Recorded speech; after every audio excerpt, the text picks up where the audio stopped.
Mas um ponto central aí é esse espaço que foi aberto aí para as redes sociais, Zuckerberg e tudo, para atuarem livremente, sem controle agora, permitindo toda sorte de manipulação, de discurso de ódio, que é o que marcou, digamos, a grande mudança na política mundial das últimas décadas se deveu a isso aí. Deveu a isso, o espaço aberto aí para que grupos pouco organizados aí de ultradireita, não é nem ultradireita, é aquele lumpen mesmo, pudesse se organizar e atuar politicamente junto com neopentecostais e tudo mais. Vamos ver um pouquinho os desdobramentos disso com a Márcia Tilbury. A Márcia é filósofa, já veio aqui várias vezes, amiga nossa aqui, uma estudiosa aí desses tempos bicudos aí. Márcia, como é que você está vendo? Uma coisa que eu reparei aí é que o bolsonarismo aí, nos últimos dias, aí voltou com tudo. Voltou com tudo. Todo lugar agora. Hoje eu fui levar... Eu fui num pronto-socorro hoje, levar a companheira lá, uma senhora do lado. Vocês votaram naquele ladrão? Assim. Minha senhora, ladrão é aquele sujeito que roubou joias. Como é que você está vendo, digamos, essa nova etapa da estupidez aí, Márcia? Pois é, Nassif, é um novo momento, é uma nova navegação, né? Um novo esforço dessas pessoas no nosso contexto brasileiro, porque, afinal de contas, temos um 8 de janeiro, já um ano desse 8 de janeiro, que silenciou um pouco essa turba de gente, enfim, com essa personalidade autoritária em ação e com essas práticas discursivas e práticas discursivas e também as práticas propriamente ditas de ação, enfim, de destruição. Mas, então, eles andaram silenciosos e agora, com a chegada do Trump, eles voltam. Quando o Trump foi eleito, eu me lembro de ter comentado isso em 2017, de ter comentado que o trumpismo, que Trump eleito e o trumpismo que surgia a partir dessa eleição, dessa vitória, abria caminhos para Bolsonaro no Brasil. E, de fato, reabre esses caminhos. Sempre que uma perspectiva democrática é aberta, ela abre mais caminhos para a democracia, quando uma perspectiva autoritária é aberta, e assim por diante. Então, a política funciona assim, por ondas que envolvem, claro, sempre interesses e tal, mas envolvem também desejos, anseios, angústias, vontades e certamente essas afetividades. O que eu estou achando muito interessante agora, mais uma vez, na verdade, é a retomada, então, do discurso de ódio, que nunca deixou de existir também, mas que se torna super importante num momento como esse. E o Mark Zuckerberg, o que ele faz é recapitalizar, remonetizar, dar de novo esse grande impulso para que o ódio volte a ser a mercadoria do momento. Então, a gente está diante do mercado do ódio, que toda a extrema-direita mexeu durante todos esses anos.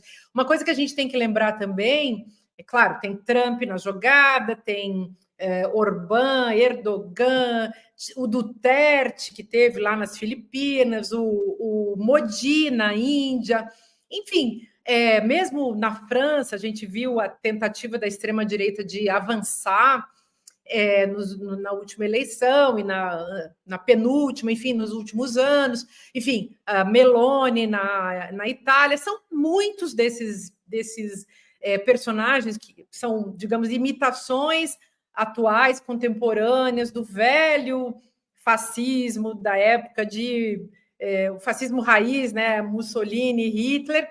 E essa gente funciona dentro de uma rede, essa coisa é organizada. E uma coisa que eu acho que a gente tem que sempre colocar na nossa compreensão, aí no cálculo que a gente faz para entender tudo o que está acontecendo, é que a extrema-direita funciona, digamos, se a gente der um nome de fascismo para isso, coisa que eu acho totalmente viável, a gente vai ver que ela funciona junto com o neoliberalismo, inclusive na história. Então, se você pegar nos anos 20, os grandes empresários americanos tinham simpatia pelo fascismo ali, né? E nasce tudo junto, ali naqueles anos 20, enfim, quando Mussolini vem com esse nome, né, o fascismo lá em 1919, ali já tem a semente dessa economia política neoliberal na Alemanha e depois vai para os Estados Unidos e assim por diante. Mas por que eu estou falando isso? Porque o que eu entendi nesses anos todos, observando e investigando esse avanço da extrema-direita, é que essa gente, esses grandes empresários, esses políticos, veja, Trump é um político e um empresário da comunicação, e todos os outros, Elon Musk, o outro, esse Mark Zuckerberg e assim por diante. Enfim, todos esses sujeitos se deram conta de que eles estavam perdendo dinheiro e perdendo espaço. A democracia não é boa para esse nível, para esse tipo de capitalista. O tipo de capitalista que gosta da democracia é aquele capitalista keynesiano, não é esse capitalista neoliberal alucinado, né? Então, esses caras perceberam que eles estavam perdendo dinheiro, e o que eles fizeram? Eles chamaram alguns marqueteiros, tipo aquele Steve Bannon, juntaram um pool de gente interessada em fazer a extrema-direita avançar, eles se organizaram pelo mundo afora, implantaram as suas empresas de marketing. Isso aí tudo foi muito bem inventado pelo Mussolini e, sobretudo, principalmente pelo Hitler, que é, para muita gente, o pai da propaganda do século XX, a propaganda contemporânea. Enfim, ele foi uma figura que soube lidar com a propaganda política e fez realmente uma divisão de águas nesse campo, né? Sabendo utilizar a propaganda para fazer política, a propaganda e as artes, o cinema e o rádio e assim por diante. Mas, enfim, estou dizendo isso para a gente pensar que essa junção de neoliberalismo com fascismo, ela está cada vez mais explícita. Sim.